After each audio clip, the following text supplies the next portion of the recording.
There is a kind of pain that leaves nothing behind. No mark on the skin, no swelling you can press with your thumb and say, "Here, this is where it happened." No evidence you could hold up to the light and show another person and say, "Look, look what was done to me." The Amish have no word for this kind of pain. But they have a practice for it. They have been practicing it for 300 years. They call it endurance. They call it faithfulness. They call it being a good woman. I called it my life for 11 years, and I am only now sitting here in a kitchen that belongs entirely to me, learning to call it something else.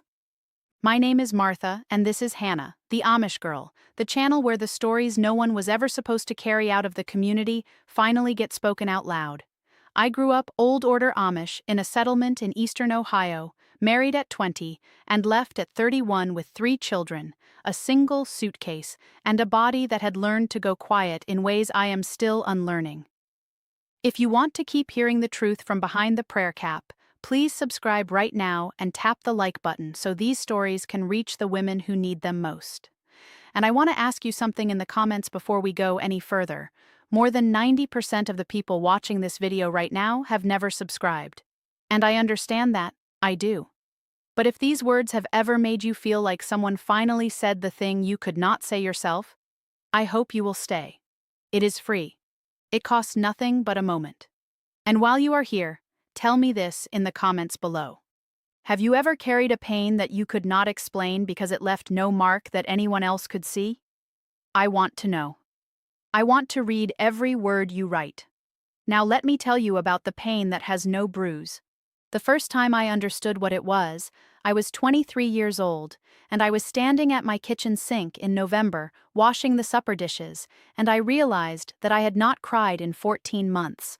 Not because nothing had hurt me, but because somewhere in the architecture of my days, the crying had simply stopped having anywhere to go.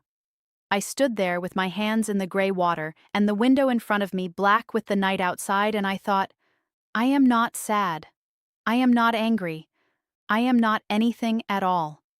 And that emptiness, that flat, finished nothing where a feeling used to live, was the first bruise that left no mark. I did not know its name then. I did not know it had a name. I only knew that I had been a different person once, a girl who cried at the end of hard days and felt better afterward, and that girl had gone somewhere I could not follow. Let me tell you how the Amish teach their daughters to handle pain. They do not teach it directly. Nothing important is ever taught directly in our community.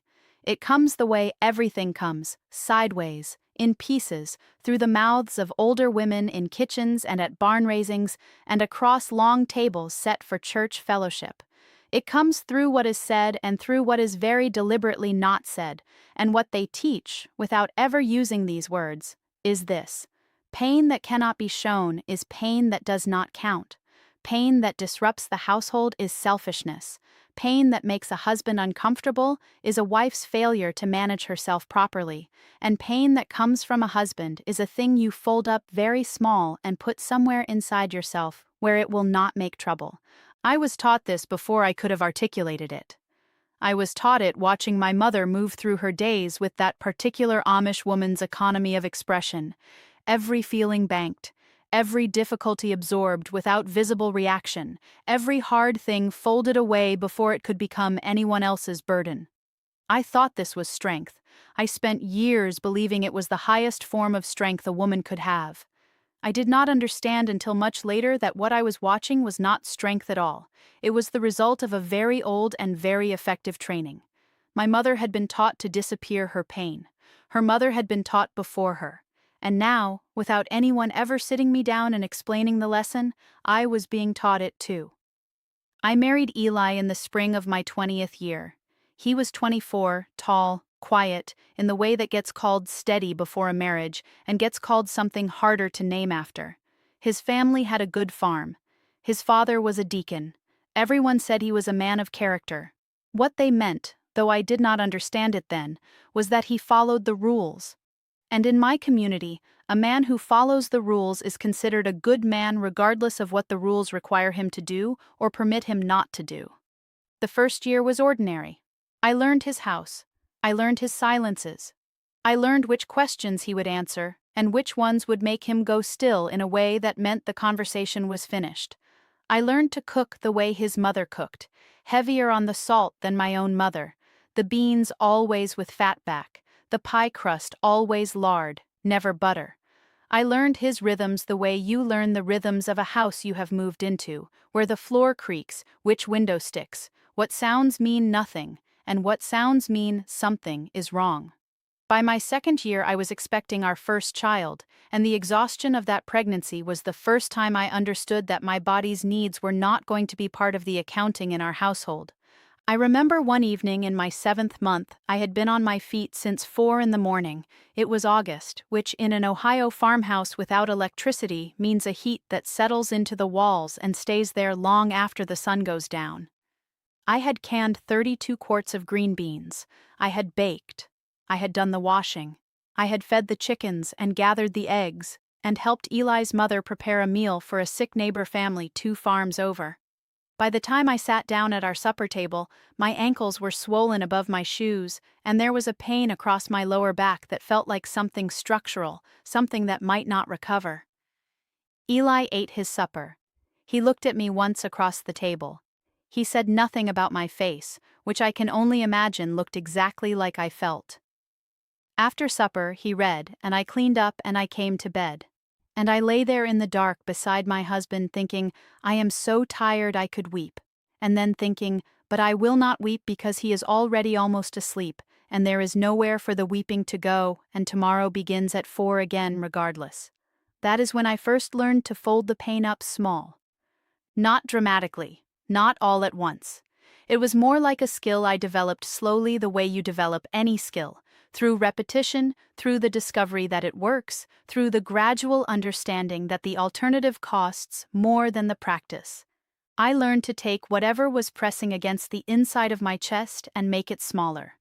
I learned to locate a place in my body, somewhere beneath the ribs, a kind of interior room, and I learned to put things there.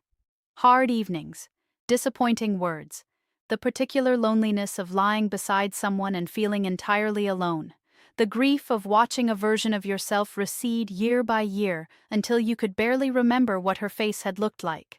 I put all of it in that room and I closed the door and I went on. In my community, this is what is called being a strong woman. When the older women praised me, this is what they were praising. Martha is such a steady one, they said. Martha never complains. Martha just gets on with it, and I received these words as compliments because I had been raised to receive them as compliments. I did not yet understand that steady and silent are not the same thing, that gets on with it and is slowly disappearing are not the same thing. That a woman who never complains is not a woman without pain. She is a woman who has learned that her pain has no audience. The thing about pain with no bruise is that it compounds. A bruise, the visible kind, heals. You can watch it heal. The purple goes to green, goes to yellow, goes to nothing. There is a timeline. There is an end. There is a body that shows you the work it is doing.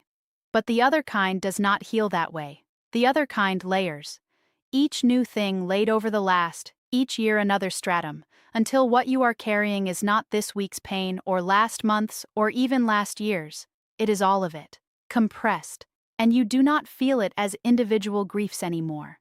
You feel it as a kind of permanent weather, a low-pressure system that has been sitting over your interior landscape for so long that you have stopped looking up to see if the sky might clear. By the time I was 27, I had 3 children under 6. I had not slept a full night in years. I had a husband who was not cruel, I want to say that clearly, who was not a man anyone in our community would have identified as someone who caused harm. He was a provider. He was a churchgoer. He was a father who came in from the barn and lifted his children and was genuinely fond of them. What he was not was a man who had ever been asked to consider what his wife was carrying. Not by his father, not by his community, not by the church that had shaped him from birth. The framework he had been handed said that a husband provides and leads, and a wife submits and maintains the home, and that if these functions are being performed, the marriage is well. He believed this. He had no reason not to. Everyone around him believed it too. And so what happened between us was not cruelty. It was something harder to name. It was the daily, ordinary, entirely unremarkable accumulation of my needs not entering the room. Not violently excluded, not dramatically dismissed, simply never included in the accounting. His tiredness mattered. Mine was expected. His preferences shaped the household. Mine were noted occasionally and then forgotten. When he was troubled, the house reorganized around his trouble. When I was troubled, the house required me to continue functioning at full capacity regardless. This is the pain that has no bruise. It is not a single blow. It is the aggregate of 1,000 small erasures, each one invisible, each one deniable, each one within the range of what any woman in the community would recognize as simply the texture of a wife's life. I carried it the way I had been taught to carry it. I folded it up small. I put it in the interior room. I got on with it. There was a woman in our district named Ruth. She was perhaps 15 years older than me, the wife of one of the ministers, quiet in the bone-deep way of women who have been quiet their entire lives. She sat beside me at a quilting one afternoon when I was 28, and we worked in silence for a long time the way Amish women work, companionably, without needing to fill the air. And then she said, without looking up from her needle, "You stopped singing at church." I looked at her. She did not look up. She said, "You used to sing, every Sunday. I used to listen for your voice in the women's section. It carried." She paused. She pulled her thread through. "I stopped singing too. About 8 years into my marriage. I didn't notice for 3 months that it was gone." She said nothing else. She did not explain or elaborate or offer any comfort. She simply said the thing and went back to her quilting. And I sat there with my needle in my hand, and I thought about my voice carrying across the women's section in the church, and I tried to remember the last time I had sung anywhere at all, and I could not find it. That was the second time I understood what was happening to me. Not fully, but enough. A thread of knowing pulled slowly up from somewhere underneath all the folded, compressed, layered years of pain with no bruise. I had been disappearing. Not all at once. Not in a way anyone could point to and name, but piece by piece. The way a fire disappears, the flame first, then the warmth, and then finally even the memory of the light. I stayed for 3 more years after that quilting afternoon. I will not tell you today all the reasons why because they deserve their own telling and their own space, but I will tell you this. In those 3 years, I began to do something I had never done before. I began to take inventory. Quietly, internally, in the same interior room where I had been storing the pain, I began to list what was true, not what was supposed to be true, not what the bishop said was true, not what my mother's silence had always implied was true. What was actually true about my life, my body, my needs, my disappearing. I wrote none of it down. Writing it down would have been evidence, and evidence was dangerous, but I built it in my mind, detail by detail, a careful, honest accounting of 11 years. The morning I left, my youngest was 4. It was February, which is the hardest month in Ohio, the month that tests whether you truly believe spring is real or whether winter has finally convinced you that cold is the permanent condition of the world. I stood in my kitchen before the house was awake. I stood at the same sink where I had understood, 8 years before, that I had stopped crying. The window was black with the early morning. My hands were on the edge of the counter, and I thought about Ruth telling me I had stopped singing. And I thought about the interior room, full now, so full the door barely closed. And I thought about my daughter, 4 years old, sleeping upstairs, a girl who was already learning to fold herself small in ways I recognized because I had taught them to her without knowing I was teaching. And that was the thing that moved me, not my own pain. My own pain I had become expert at ignoring.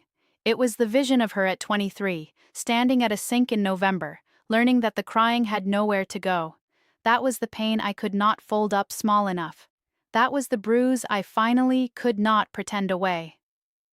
I will tell the leaving story in another video because it is long and it is complicated and it belongs to a day I am still making peace with. But I will tell you what I know now that I did not know for 11 years. The pain that has no bruise is still pain. The erasure that happens quietly, without shouting, without a single visible wound, is still erasure. A woman who has been trained to disappear her own needs so completely that she can no longer locate them is not a strong woman. She is a woman who has survived something that should not have required surviving. The fact that no one in the community would have called it harm does not mean it was not harm. The fact that my husband did not intend it as cruelty does not mean it did not function as cruelty. The fact that generations of women before me carried the same weight and called it faithfulness does not make the weight lighter. It only makes the carrying lonelier. My therapist, in the outside world, gave me a word in our third session. She said what you are describing is chronic self-erasure reinforced by community structures. She said it the way therapists say things, carefully, clinically, watching my face for how it landed. It landed like Ruth's voice at the quilting, like a thread pulled up from somewhere I had stopped looking. Because there it was, my 11 years in a phrase. Not weakness, not failure, not the devil walking through the door I had left open. A system. A very old, very practiced, very effective system for making a woman's pain disappear even from herself. If you grew up in a place that taught you to fold your pain up small, I see you. If you have a room inside yourself so full of compressed, layered, unwitnessed grief that you have stopped knowing where you end and the carrying begins, I see you. If someone once told you that being a good woman meant making yourself less and less until there was nothing left of you to hurt, I see you. And I want to say clearly, in a kitchen that belongs entirely to me, with a window that shows me the morning I chose, the disappearing was not your character. It was your training. And training, no matter how old, no matter how deep, no matter how many generations it runs through, can be unlearned. Ruth died the winter after I left. I heard it from a cousin who still speaks to me in careful whispers when she can. I heard that Ruth sang at the very end, that in the last weeks, when she was beyond the effort of maintaining anything, she sang the old hymns in her bed in the mornings, and her children heard her through the wall, and none of them had ever heard their mother sing before. I think about her voice. I think about all those years it spent folded up small in the interior room. I think about the door finally opening. My daughter is 8 now. She sings constantly. In the kitchen, in the yard, in the car on the way to school. She sings the way children sing when no one has ever told them that their voice takes up too much room. And every single time I hear her, I think, this. This is what we were supposed to sound like all along. Before you go, I want to say something honestly. More than 90% of the people who watch these videos have never subscribed. And I understand it, I do, because I spent 11 years in a community that taught me not to claim space, not to say I am here, not to press the button that says I want more of this. But if these words reached something in you tonight, if they touched the place where you keep the pain that has no name and no bruise, then please subscribe. It is free. It is simply a way of saying I am here and I want to keep hearing the truth. And before you close this, tell me in the comments. What is the pain you have been carrying so long you have almost forgotten it is not just who you are? I will read every single word. Until next time, remember this. The pain that leaves no mark is still real. Your interior room deserves to be emptied. And your voice, the one you folded up small all those years ago, it is still there. It never left. It was only waiting for a door to open.